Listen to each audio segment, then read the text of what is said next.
Olá! Hoje o nosso testemunho será sobre autoestima e aproveitaremos para ensinar uma deliciosa torta de morango. Espero que você acompanhe mais esse momento de estarmos juntos na cozinha, que Deus possa estar falando ao teu coração através desse meu testemunho e aprendendo aí uma deliciosa receita para ser compartilhada com toda a família.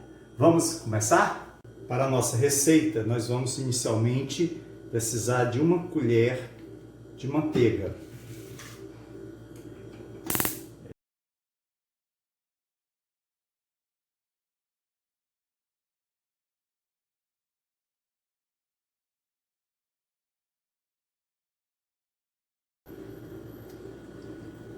Em seguida, você acrescenta uma caixinha de 400 gramas de leite condensado.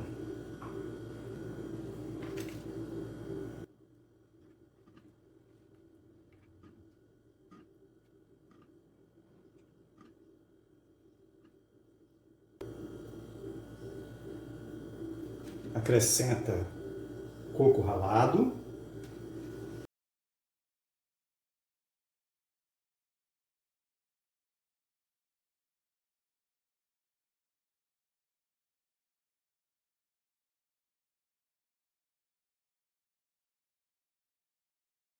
E acrescenta 300 mililitros de leite.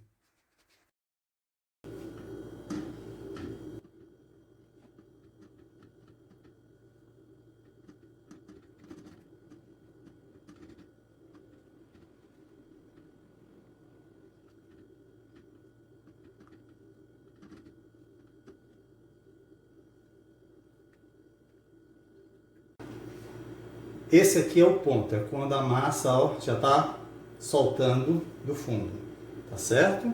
Então aqui você vai fechar. Nesse momento você vai montar a primeira camada da torta na sua travessa.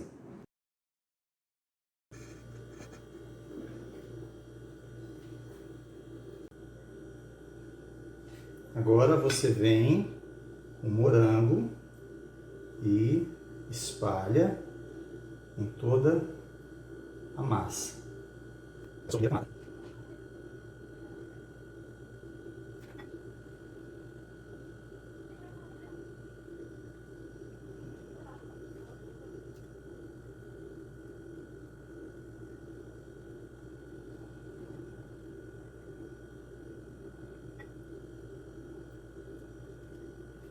Para a segunda camada, nós vamos precisar de 300 ml de leite,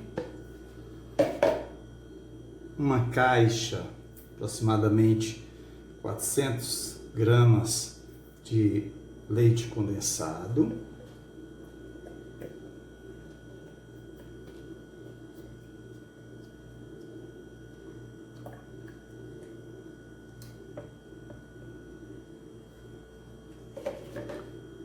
uma colher de maisena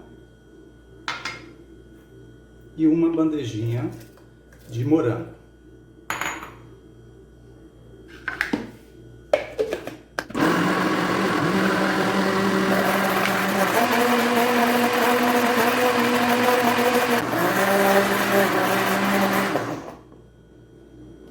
Agora a gente vai levar isso aqui ao forno, ao fogo. Fogo médio, uma colher de manteiga.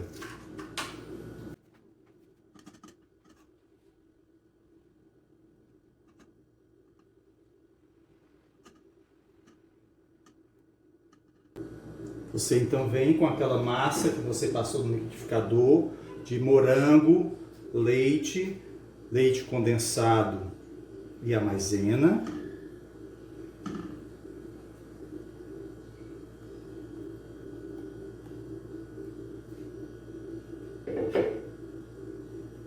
E vai mexendo.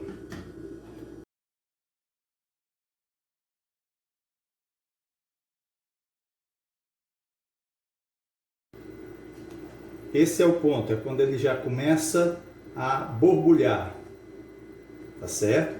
Aí você já pode desligar o fogo e já preparar a sua segunda camada na sua torta. Pronto, agora você vem a sua segunda camada.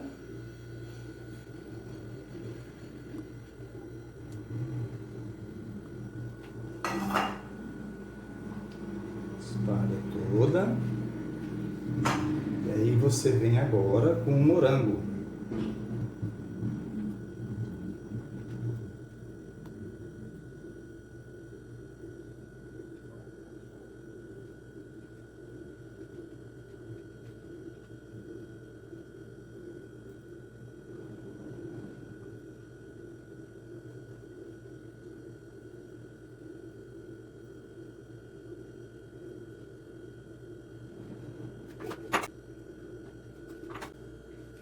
Então, completamos a nossa segunda parte. Bem, agora nós vamos preparar a cobertura. Para isso, nós vamos utilizar chocolate. Vamos derreter o chocolate, tá? Nós estamos utilizando o chocolate meio amargo. Você pode utilizar qualquer chocolate. 2 barras, aproximadamente 200 gramas. Juntamente com o chocolate, 2 caixas de creme de leite, 400 gramas.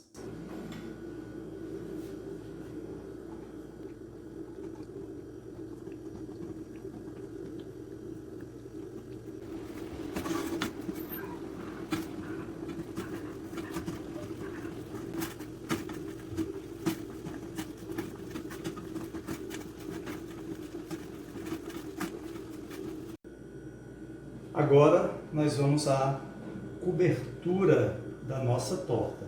Com muito cuidado, porque isso está muito quente.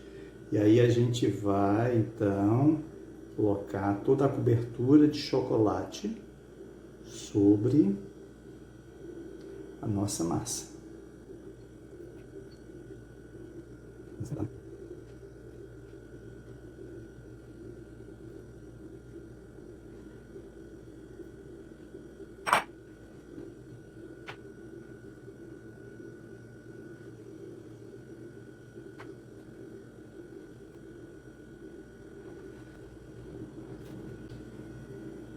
Bem, agora é colocar por 2 a 3 horas no congelador e depois servir geladinho para toda a sua família. Como nos preocupamos com a imagem que os outros têm de nós? Estamos magros ou gordos? Somos baixos ou altos? Há uma pressão constante. Lembro quando ainda jovem solteiro, eu era muito magro e tinha espinhas no rosto. E como isso me entristecia! Sentia-me muito mal com aquela aparência. Algumas vezes me isolava. O que vemos no espelho pode não nos agradar. Na verdade, em geral, sempre vemos imperfeições, algumas até exageradas. Em contrapartida, há aqueles que são narcisistas, se auto-admiram. Daí a Bíblia nos exortar: ninguém tenha de si mesmo um conceito mais elevado do que deve ter, mas pelo contrário, tenha um conceito equilibrado. Não sejam orgulhosos. Além da nossa autoimagem, existe a avaliação que os outros fazem de nós. Às vezes as pessoas têm uma opinião distorcida, ou para nos enaltecer ou nos depreciar. Jesus certamente não merecia as odiosas reprovações que se amontoaram sobre ele, e Paulo foi caluniado. Mas há alguém que, ao nos avaliar, o faz de forma justa e verdadeira: Deus. O Senhor não observa como as pessoas o fazem apenas pelo exterior. A Bíblia declara: o Senhor olha para o coração. O Senhor conhece o coração dos filhos dos homens.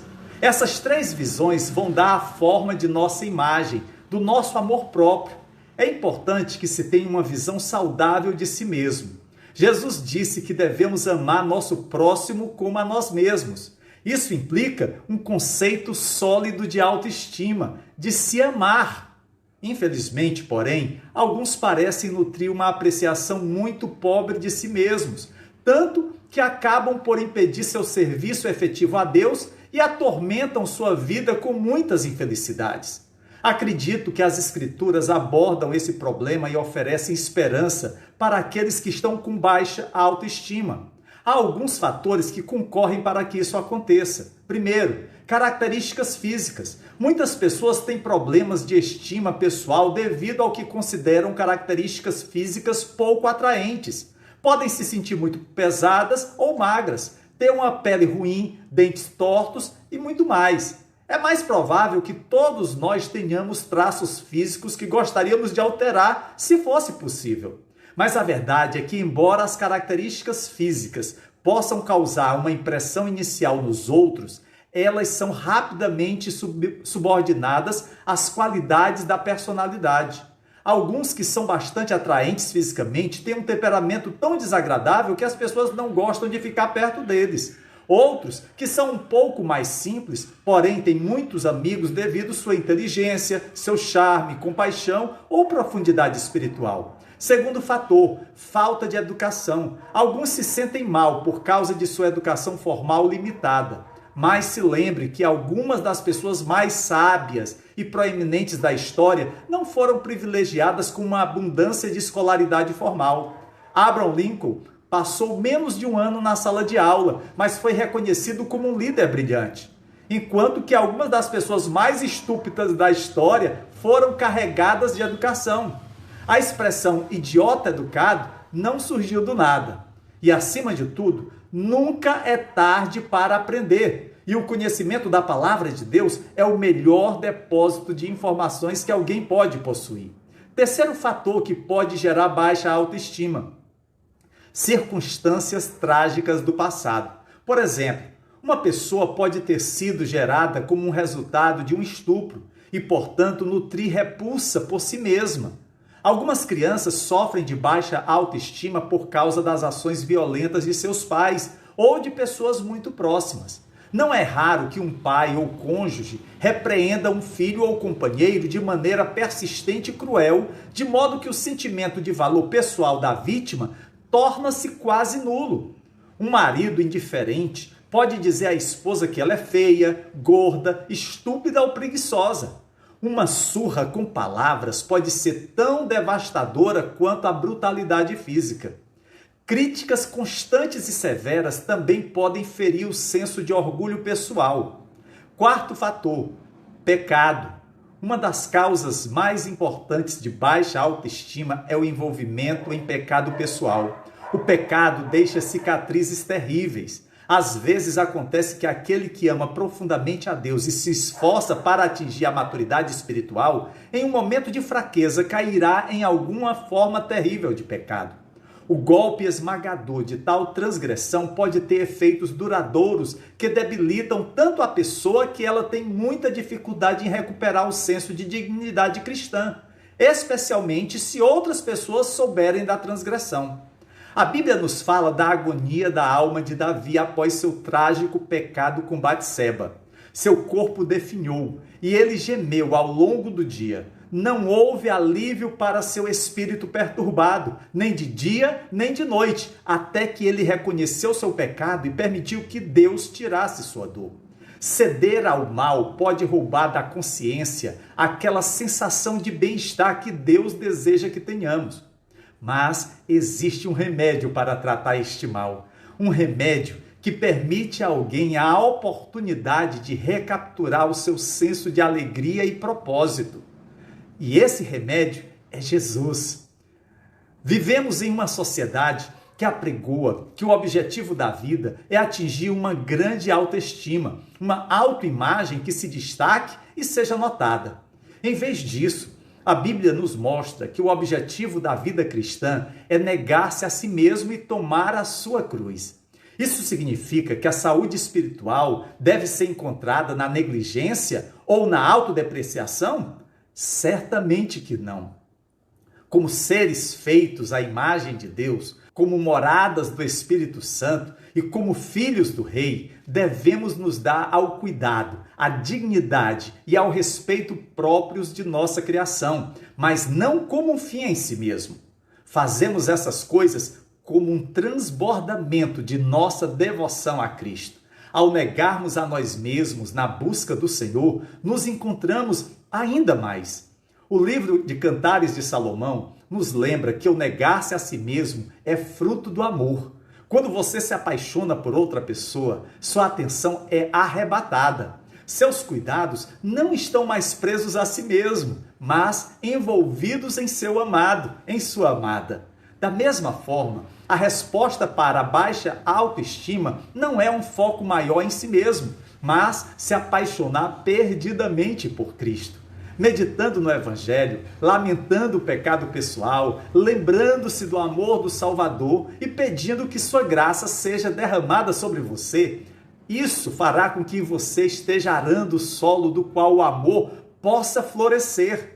Uma autoimagem saudável é uma coisa boa, com certeza, mas na hierarquia das prioridades do reino, não é o primeiro lugar. Para os cristãos, o ponto de partida, de motivação e meta, a primeira coisa é a glória de Deus, conforme Jesus afirmou. Somente na devoção a Cristo é que reside a autoimagem saudável. Algumas pessoas, quando falam em levar a sua cruz, acabam enaltecendo de tal maneira a sua cruz pessoal que terminam por diminuir o significado da cruz de Cristo. Nunca podemos comparar a cruz que somos convidados a carregar com a cruz que Cristo carregou, porque isso resultaria no falso entendimento de que o sofrimento de Cristo foi simplesmente apenas mais um entre muitos. A agonia do Senhor Jesus foi singular, única e representa o valor infinito de seu sacrifício, expressando o inimaginável castigo exigido pela justiça de Deus quando ele carregou a nossa desgraça e se tornou maldito por conta dos nossos pecados. Por outro lado, levar a cruz para nós não traz o significado de condenação e castigo. Representa o grande privilégio de podermos levar o seu vitupério, participando das aflições de Jesus com grande alegria, satisfação e inteira submissão. Se Deus nos valorizou de tal forma que estava disposto a oferecer a vida de seu Filho, então qual deve ser o nosso valor de acordo com Deus, se não o valor da vida de seu Filho? Cada ser humano é profundamente valioso, não importa quão sujo seja o seu pecado. Lembre-se de que Jesus morreu por nós quando ainda éramos pecadores. Na verdade, ele deu a vida por todos nós. Então, não há ninguém neste mundo que não valha este alto preço. Cada pessoa é valiosa, independentemente de suas ações. O próprio Jesus disse que Deus era como um pastor, que tinha 99 ovelhas seguras no redil, mas foi procurar nas montanhas a que estava perdida. Não importa o quão pouco você valorize a si mesmo, Deus o valorizou e amou tanto que deu a vida de seu único filho por você. Ele te ama. Que Deus te abençoe. Bom, agora, depois de termos retirado a nossa torta de morango do congelador, vamos à prova.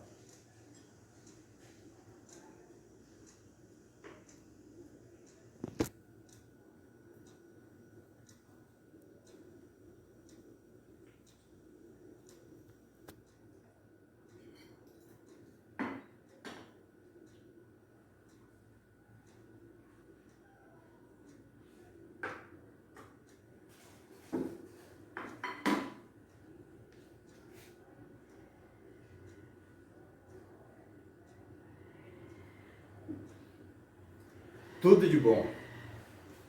Faça, se delicie e, claro, uma boa surpresa para você e toda a sua família. Que Deus o abençoe em nome de Jesus.